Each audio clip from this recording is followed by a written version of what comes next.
When you look around in our nation, it seems like the religion of power, truth, and love, Christianity, it's now been rebranded.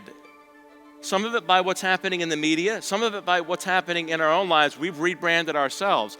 Instead of us being known as a religion of power, truth, and love, we're now known as a religion of weakness, phoniness, and hatred. Now, how did that happen? I don't know about you, but I think it's time we take our branding back. I think it's time for a second reformation in the United States of America, a new great awakening in our nation. And if that's to be, you don't want to be on the sidelines watching it. You don't want to be on the sidelines watching other people move with God.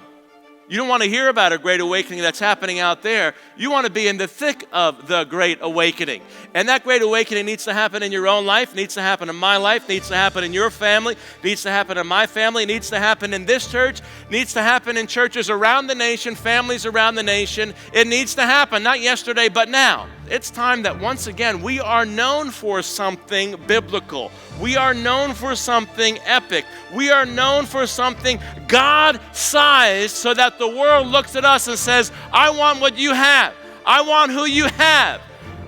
The most loving thing you can do for people is tell them the truth when you know what it is. The most hateful thing you can do for somebody is know the truth and withhold it from them. Truth and love equal courage.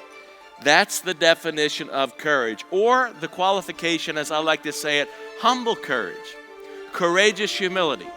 When truth and love travel together, there you have humble courage or courageous humility. And if you haven't noticed, our nation needs a movement of courageous humility like we've never seen before.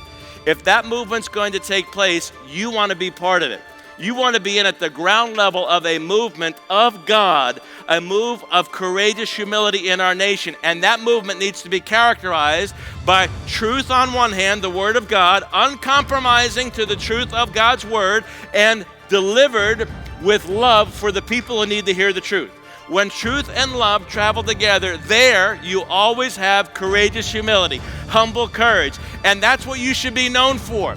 You should be known as a person who delivers the truth with love. Haven't you noticed that the cross casts a large shadow? That nobody in the human race is left outside of that shadow? We're all members of the human race. That God created all the ethnic groups on the face of the earth through one couple, Adam and Eve. One died for all. The world should be looking to Christians today. The United States, with all this turmoil that we're having racially in our nation, Christians should be standing up and speaking out. You need to be known as a person who is characterized by courageous humility. You need to be known as a person who is characterized by the joy of the Lord, the supernatural joy of the Lord. And you need to be known as a person who promotes, embraces, and spreads this idea of racial equality. It's high time that we took our branding back as followers of Jesus Christ. It's high time that we experience a spiritual awakening from the inside out that needs to happen in our nation. And it's high time that we stop waiting for somebody else to be the hope and change that needs to happen.